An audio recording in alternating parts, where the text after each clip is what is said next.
نن به ما سره واده کوي هلکه د چا پکې مور او پلار جمدي دي یا دواړه یا یو دا سوچت کې د چا جمدي وي ټول الحمدلله نو نن نه پس به داسې کوئ چې مور او پلار له ماسخوتن په اوږو او په دې خپو یو څو لاسونه ږدئ چاپي به وله کوئ کوئ به که خیر نو مور به راته وایي او پلار په بچو خو یې له خفه کېږي چې مه کوه خو تاسو به نه که تاسو وایئ چې موږ د استاد جي نه اورېدلي دي په دې اوږو به ونه لږ لاس ږدئ زور به ورکوئ چاپي به کوئ او په دې خپو به وله چاپي کوئ دړه نه به یې راته دا ووځي د مور او پلار دعا خدای پاک قبلوي په دې به د مور او پلار او ستاسو تعلق هم جوړي ښځه له خواص هم تاسو کوئ که ښځو له کوي ډېر کوي خو سوکل نه وایي ښځو له کوي ما ته په خپله ما وایي شاګرد نو مې لکه ته نه کوې ښځې له زوی مولوي صاحب وایي بس نه مې رښتیا وایه یاره وایي چې اوس غریبه ټولو صوباړې وایي او ټوله ورځ هغه جامې ووینځي او اوړه غږي او منډې تړلې وایي چې ماسخوتن راشم نو خامخا په دې خپو ولې یو دوه لاسونه ږدمه ای مې بې غیرته بې غیرته تا له به زور کوي که ته به وله زور کوې نه وایي ستړی شوي نه ما له کار نه کوي ماشتره نوی هلکان چې څومره دي خفه کېږي ما دا ټول په دې غم اخته دي خو ال څوک نه وایي خیر دی ښه خبره ده بده نه ده وله زور خو مور له پلار له به لازما چاپي کوي په دې خپو او په اوږو به ونه لاس ږدئ کوئ به انشاءالله که نه ټول به انشاءالله دعا به ورته غواړئ چې مورې دعا راته قسم دې د مور او پلار دعاګانې هم قبلېږي او خیره هم ګورې قبلېږي دا قانون دی مور چې راته ده وکړي د عبدالرحمن سدیس نه دی دا لوی نن سبا چې د حرم شریف امام دی د بیت الله شریف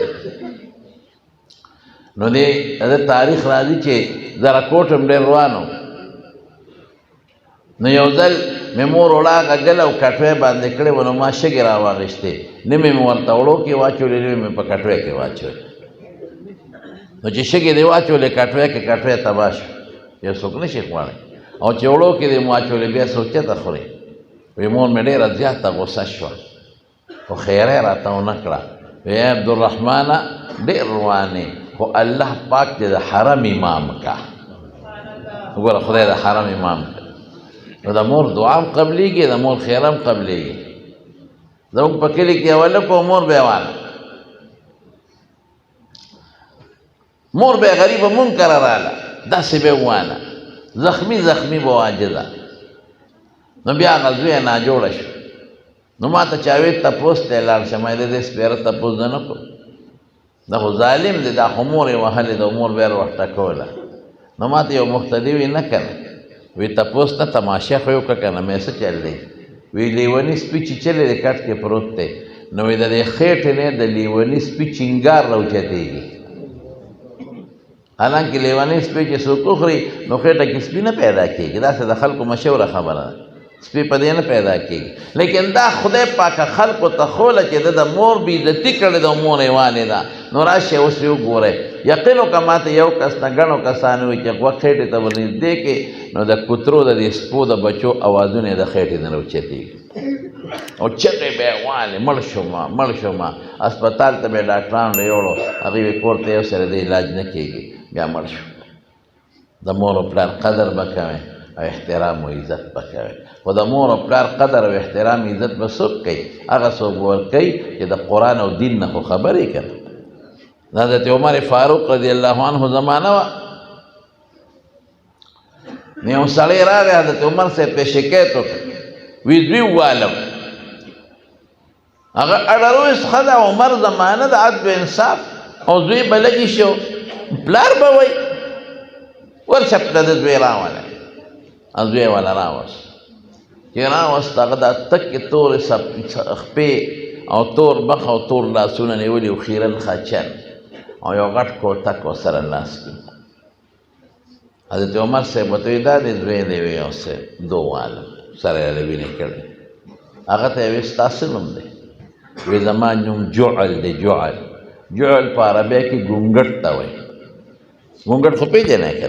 نه تور غوندې شوي دې سوټو نه فوټبال جوړ کړی پس پې مړه غرې ورکړي نو هغه پلار ته مخ ور واړو وي دا نوم دله چې ایښی دی وي دا مې دی بابا رانه ایښی دی نو پلار ته مخ ور واړو د خدای نیکبخته تا دې زوی له جعل نوم ایښودی تا سره ښکلي نوم چې تلو جعل ښکلي نوم به ایږدی په نومونو کې خشته نوم حضور پاک فرمایي عبدالله و عبدالرحمن دی یا د صحابو نومونه کې دی یا د پیغمبرانو نومونه کې دی نو تا ایله بله جعل نو نو هغه سړی ورته وایي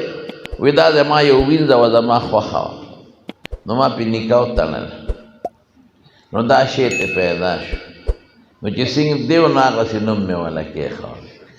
عربو به د انسان شکل ته کتل نو هغسې نوم به یې ښوده که یو انسان به ښکلی و نو ابیض نوم به یې کېښود جینۍ به ښکلی وه نو بیضوا نوم به یې وله کېښود که یو انسان به لږ تور و نو اسود نوم به یې کېښود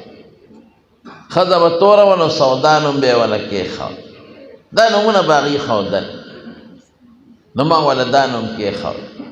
نو حضرت عمر فاروق رضی الله عنه هغه هلک ته ویې لکه دا مخ لاس دې تک تور نیولی دی خیرن خچن ته اودس نه کې وی صاحب اودس څه ته وایي وایي دې خو اودس ته پېژنې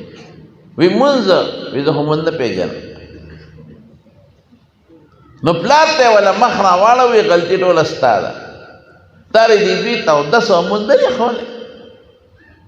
وی سرمن دی او باسم پورې که د اول دا مسله حل کوم چې دا درته ولې والې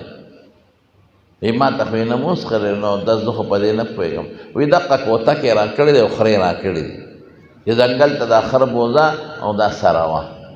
او کار پې کوه نو سار په دې خرو مزدوري کوم کار پې کوم بیا ځنګل ته بوځم سره وم او ماسخوتن یې راولم دقه کوتک یې را کړی دی او خرې را کړي دي نور خو یې ما ته څه نه دي ښولی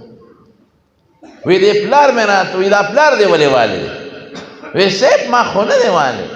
وی هغه سر وینه نه صاحب وی دا خو داسې چل دی وی دې پلار ما ته وی چې دا خره سره وه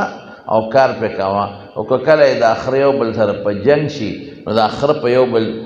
چکونه لګوي زه یو کال تللی وم دی مدین ته هلته مې شپه وه د سیند په غاړه نو سار چې مې مونځ وکړه نو داسې چهل قدمي مې کوله ګرځېدم نو هلکانو خره جنګوله وایي د خرو جنګ مې په لومبي ځل ولیده بیا خو مې خلاص کړل هغوی اوهو دا د چرګانو د سپو به دې هیر شي یو بل باندې په دې غوږونو چکونه لګول او یو بل ته به یې شا کړو چې غرض به شي دا دواړه خپې به یې ولې دې خېټې له راوبرولې بیا مې خلاص کړل شي دا جنګول ګورې ګناه ده ښه رسول الله مبارک نهى رسول الله سم عن تحریش البهائم څاروي چرګان مړزان چرګان او دا بل خلک څه جنګي سپي دا به نه جنګوي دا ډېر سخت ظلم او ډېر سخته ګناه ده یو زمانه کې د دې ډېر زیات رواج اوس خو پته نه لګي ما یو ځل په چهارشنبې میله په هغه وخت کې دغه ته سر لګېده د نوخار روډ باندې به وه نوخار روډ باندې به چهارشنبې میله لګېده نسبت اډې سره نو هلته مې قربانۍ له څاروی غشته ملګري را سره تلي ما څادر والی او تسبیح را سره لاس کې وې د څادر کې داسې دننه هغه مې اړولې یو هلک ما له راغی وایي جنګې مې څه مازغرې خراب هغه ویې ده سره مړز دی په لاس کې اما تسبیح اړولې نو ما زر هغه څادر لرې که مې را دې خوا شه چې هغه تسبیح ولیدې منډه یې کړې یعنې دومره دا چرګان دا څیزونه به خلکو جنګول دا سخت جرم او ګناه زه دې ویسا کې وم دا ته حقیقت پې ویسا کې پاټک کې مې یو کال هلته یو مدرسه کې درس و هغوی به چرګان جنګول هغوی وله د تانبې نوکونه یې ښودي د تانبې نوکونه چرګانو اما په خپله لیدلي او په لکونه روپۍ به پې اخېستې اوهو بیا دا خو لوی ظلم کوي ظالمانو زیاتې کوي حضور پاک ګوره په حیواناتو هم رحم به کوې په انسان به هم رحم کوې دې نه منع شوې نو دې پلار راته وایي چې دا خره د کله په جګړه شي نو په یو بل چکونه لګوي نو دا کوتک به اوچتی او د منده به یې وله رابری نو دوی به یو بل پرېږدي نو زما خره چې یو بل سره په جګړه شي نو دا کوتک اوچت کړم د منده یې وله راوبرم نو خره یو بل پرېږدي وی نن چې کور ته رالم نو بابا او بیبې مې یو بل سره په جګړو د یو بل ګریوانونه یې نیولي ما بابا پرېږده مور مې ده نه یې پرېښوده مور یې پرېږده پلار مې دی نه یې پرېږدم نو ما هغه چل وکړه کوتک مې اوچت کړ چې د منده برابر وم چې دواړه یو بل پرېږدي خو د بدقسمتۍ نه مې د بابا په مازدیګر ور برابر ما خو په قصد نه دی ما خو خلاصې مې کوم حضرت عمر فاروق رضی الله عنه سوی پلار ته غصه شو وی غلطۍ ټول ستا دی